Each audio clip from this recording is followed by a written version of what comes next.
same as everybody else. So if we're going to collect money through a property tax to fund our schools, this is probably the fairest way to do that. But back in 2001, then Governor Jesse Ventura said if Minnesota's the education state, then Minnesota, not the local taxpayer, Minnesota should pick up 100% of that funding. And so that's what everybody got their local property tax reduced. And people forget now, but we all got our Jesse checks in the mail. And like, woo! But there was one problem with this whole thing that they did. Ventura actually did propose a pretty balanced approach. He said, if we're going to take $1 billion, that's how much the state or the property taxes were that paid for our schools. If we're going to take this $1 billion of ongoing expense to our schools, we better have a funding stream. So why don't we expand the sales tax to services? So if you got a massage or a haircut or any of those things, then you would pay a little bit of tax, and that would generate that $1 billion a year. Well, the legislature, they loved the property tax relief, didn't care for the property tax or the sales tax, so that only passed half of that legislation. And they paid that $1 billion for that year with one-time surplus dollars. And then lo and behold, we go into tough economic times and they have a deficit the next year compounded by this $1 billion that they took on and never found a funding stream for. So really what had happened there is that it completely destabilized education funding by tying it all to the state's economy, and it really backfired for people in low property wealth districts. Now, in my background, I was an engineer. I am the queen of spreadsheets, but don't panic, there's no test on it. So this is when I start seeing people go, oh, what are those numbers? But this is a very interesting slide, because this tells us how the state has funded that basic formula, the main meat and potatoes of our funding for our schools. And what we in education ask for at the state level, at a minimum, is please just give us inflationary increases, because to keep up with all those rising costs. Because if we want the same number of teachers in our classroom, the same program offerings, the same extracurriculars at the same price, and the same bus routes, if we want what we have this year, we want it again next year, we need to see inflationary increases that we're going to have to cut or find other revenue. So this is kind of telling, because what this does is look at the last 20 years of that basic formula. And so the first column is the school year, and the next column is what the basic formula is. And see, right now it's at $5,124. Then we look at the general increase. This is what we're saying. We'd like to see inflationary increases right here. And it's funny because this number is really watched. I mean, you see this in the media. Oh, the school's got a 1% increase or 0% increase or 4% increase, and you see it in campaign literature too. So it is a number that's watched very carefully. So I have what the increase was, and then what I call the perceived percent change. Because unfortunately, we have what's called column 5 here. And I don't like column 5, and whenever you see a number in there, it's not a good thing. But that's what we call roll-ins. Let me explain a roll-in to you. Roll-in is when there used to be a category outside of the basic formula. The legislature determines, you know what, that's really part of the basic formula, so they shut that category down, and they roll in the dollars to the basic formula. So what happens? Did our schools get any new money? No, it's shifted from this category into the basic formula. Indeed, it looks like the basic formula went up, but it's money that they either shifted or tried to give us twice, and that's not new funding. So then we really have to look at what was the new dollar amount and what was the real percent change. So let's go along here. Early 90s, tough economic times, they froze education funding for 2 years. We get to 94, 95, and the legislature increases the formula by $100 per kid. And that's a 3% increase, so people would report it, oh, our school's got a 3% increase. And you know what, that's what rising costs are going up about 3% a year, so schools can sit tight, relax, don't worry, you can maintain after a couple years of struggling. Well, what really happened that year? Well, you know that levy, general ed levy that I just talked about in the previous thing? Well, they wanted to get property tax that year, and they determined the way they get property tax relief. And they determined the way they were going to get property tax relief is lower that general ed levy and take on $100 of that commitment to our kids. So they just said, okay, your property taxes go down, and we're picking it up, but it's just a $100 shift to education. So it wasn't new money, it was that shell game again. So that would have been the third year of 0% increases for our school. So you go on, and you see what they do, and then we get to, I think it's 96, 97. Now that was on the books, looks like a banner year. The formula went up $300 a kid. That's an 8.6% increase. That's huge. Well, what really happened that year? Well, we used to have a category called transportation. You know, the cost to buy or lease your buses, maintain them, put gas in it. The legislature said, you know what, getting your kids to and from school is really part of the basic formula, so they shut that category down and roll the dollars into the formula. No new money shifted. And there used to be this another teacher training category. You know, it's nice to have our teachers relevant and current and know the current best practices. They said, oh, that's part of the formula, so they shut that down. So that whole $300 per pupil increase that year was zero, because it was all shifted from closed down categories. So you can see we don't like numbers in column 5. And then here, if you see this really big number, $429 per pupil, that was the property tax buy down of Jesse Ventura's time. But, so what I want to do, more importantly, to walk away from on this screen, is if you take a look at the last 20 years of funding to the basic formula, and you see where it was at $3,000 in 91, and it's $5,000, and you divide that by every year, it looks like our school's got a 3% increase per year. And inflation, according to the Consumer Price Index, runs about 3%. So people say, you know, what's going on with you schools? You're complaining all the time that you're not getting money and you get, you know, inflationary increases. But when you exclude the money that they tried to give us twice, or the money they just shifted that was no new dollars for our school, and you look at what the formula is, the actual increase has been 1.4% a year. 1.4. And it's half of what our schools needed just to keep up with inflation. So that means for the last 20 years, our schools have already been tightening their belt.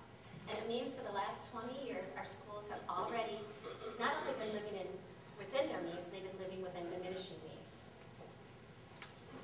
Another graph, because I like graphs. But this one I think is very important. This red line is what the funding formula would have been if it just kept up with inflation, and the blue line is where it is. And for those of us who have kids in school now, look at that gap in the 2000s. I mean, it's just boom. We're having less and less buying power of dollars from the state, and it's a big number now. It's, you know, it's $1,903 per pupil. That's not a little number. That's huge.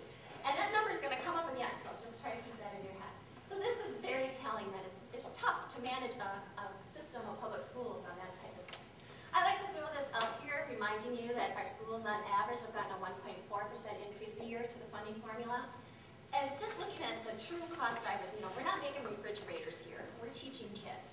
So if you look at it, you know, we got schools, it'd be nice. These are annual increases that we get 1.4, and this is the rising cost. So fuel, you know, we live in Minnesota, we got to heat our schools. We got to bus our kids to school.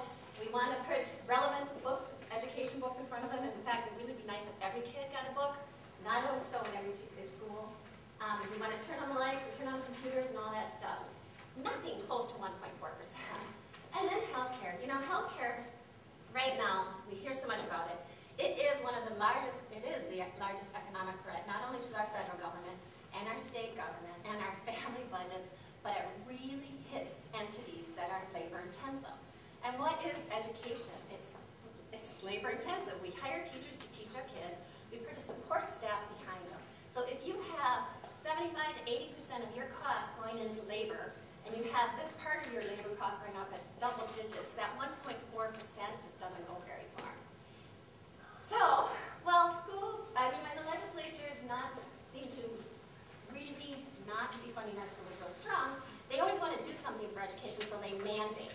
Now, here's just some recent mandates, not some recent mandates, but you know what? We can make an argument whether these are the best thing on the planet for our kids or not, but when they come unfunded, that means our schools are by law required to do this, and they have to take it from programs that we already value. And so these unfunded mandates are, in my opinion, fairly irresponsible for the legislature to go ahead with when we don't fund them. One of the examples of an unfunded mandate is the special ed requirements. And this has probably been one of the most challenging financially for our schools. Back in 1975, the federal government said, you know, our special ed kids would be better served in our schools than at home or in institutions. And I think our schools have done an awesome job helping our special ed kids reach their potential. And so I believe that's a good thing. But the problem is, neither the federal government or the state government have ever paid for all the mandated extra services that our special ed kids need and deserve. In fact, the federal government promised to pay 40% of those extra costs, and they got up as high as like 24% last year with one-time federal stimulus dollars that are gone now, and so they're right back to about 15%. Okay, here's another graph. What I want to show you is, the thing about special ed is that the costs just go up at this unbelievable rate. This is in millions of dollars. So this is the gap between what it costs to provide special ed services to kids in Minnesota and what our schools actually receive to give those services. And we see some control when the legislature in 2007 said, you know, this is a big problem in Minnesota, we need to put some money in special ed. So they knocked that down a little bit, and then we had the one-time federal stimulus dollars. But in the 2007, as they saw this rate of increase going so high, the legislature wrote into law that they would put an automatic inflationary adjustment of almost 5% to the special ed costs. So every year our schools got 5% more in special ed to offset what is annually about an 8% increase. So it just helped them so they didn't have to take as much out of general education. And you can see how you've gone from rising costs like this to a little bit like that because of that 4.6 or inflationary factor. So each dot is the gap, or each dot is the subsidy? It's the gap. So going up is bad. Yeah. Because now essentially what we're doing is it's projected to be $742 million in the state of Minnesota that we have to take out of our general fund to service our special ed kids. So it's unfortunate because I think all kids deserve the appropriate education, but when they don't fund it, we kind of pit our kids against each other, and I think that's just intolerable. So what's going on? Our schools are turning to voter-approved operating referendums, and as you know, most of the referendum revenue is generated by us local taxpayers. A couple things that are really bad about the levy, or the referendum, is that the cost to us as individual taxpayer for a levy dollar is based on the property wealth of our district. So if you're mostly residential, you don't have a lot of commercial or industrial, we are paying, the voter is paying for a big share of it. So that means it's much harder to get a yes vote in our district. And the other thing that drives me bonkers is, you know, this was not originally known as a referendum, it was known as an excess levy. Because our schools, because the legislature is bound by the Constitution to provide a uniform system of public schools, they've always capped how much you can get just from property taxes, not on need. And that was so we don't have this huge disparity from a district, you know, 3 miles away from each other. But under pressure in 2005 from districts that can easily pass referendum, they raised that cap up to 26%, which is $1,500 per pupil.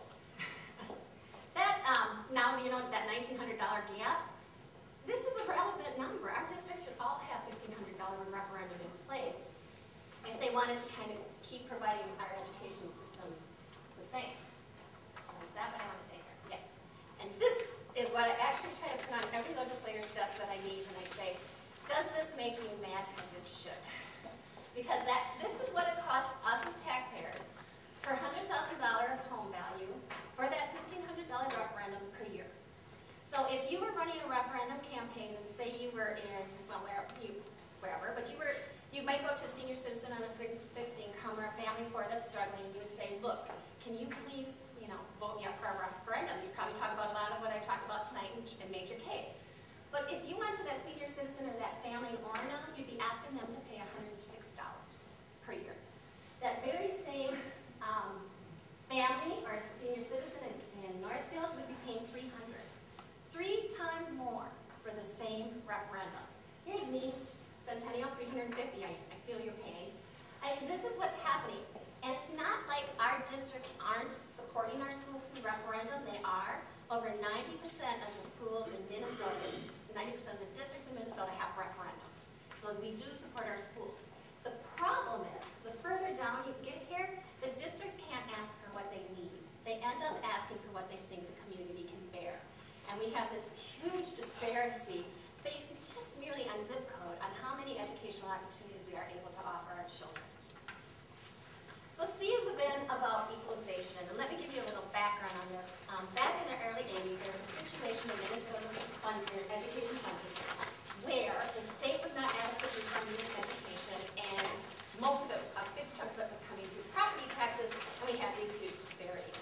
Sound familiar? That's where we are today. But, so what C said is, this is wrong, and they said they looked into litigation, suing the state. And that effort grew into a separate entity, and they did sue the state in a case called Skeen versus the state of Minnesota. And they sued on equity. How can we have a uniform system of public schools that you're constitutionally obligated to do if we have these huge disparities between one district and the other? And the case actually won in Minnesota's lower courts, and the state immediately appealed, and during that 2-year process, the legislature met twice and went, dang, we lost at the district courts, so we could lose again. Maybe we better do something. So they did 3 things. They lowered, they had let the referendum cap, how much a district can get real high, and they lowered it back down.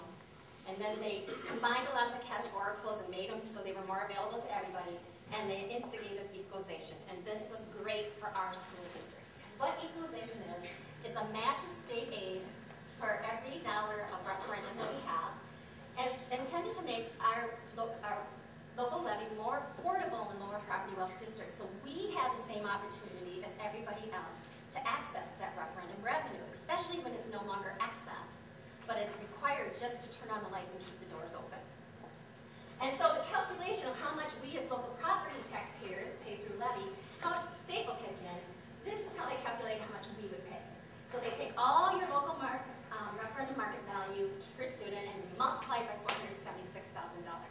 And the problem with this is that number is fixed. And it is based on 1993 property values. And it's never been indexed to reflect the rising property values. And it's the easiest way is to look at it this way. Back in 1995, when equalization began, for every dollar referendum here in Northfield that you guys passed, the state would pay 69 cents of it, and you guys paid 31 cents. Good deal? That was not a gift to you. That is what the state needed to do so that this would be 106, 106, 106, 106, 106, all the way down. So that we all had the same opportunity to pass the same size referendum. But as the property values went up, the state didn't adjust it. So all that happened is that they are paying less, and we as local property taxes people are paying more. Until finally you guys in Northfield don't even get equalization anymore, and you are now paying three times as much for a referendum than other districts. So the other thing, so that's the one thing that's really bad about it. They no longer are providing a uniform system of public schools. The other thing is how misleading this can be to the community and how it can cause distrust. Because say you pass a referendum here, and then people come November, we get our truth and taxation property notices, and we get them in the mail, we rip them up, we look at them, we go, oh man, our taxes went up again, and we get mad because that's what we do. And then we look at the school levy line, and we go, my school, I'm paying more school taxes to schools. We didn't pass a referendum, what happened? Well, this is what happened, is that because they're not minding equalization, the state's paying less, and the property taxpayers paying more, but the school doesn't get a dime more. We just help the state a little bit with their own budget. And it causes a great deal of mistrust. In fact, in my community, I was, I wish I could say I was going to church, but I actually was at the liquor store. And tell the truth, I was getting a bottle of wine, and I could hear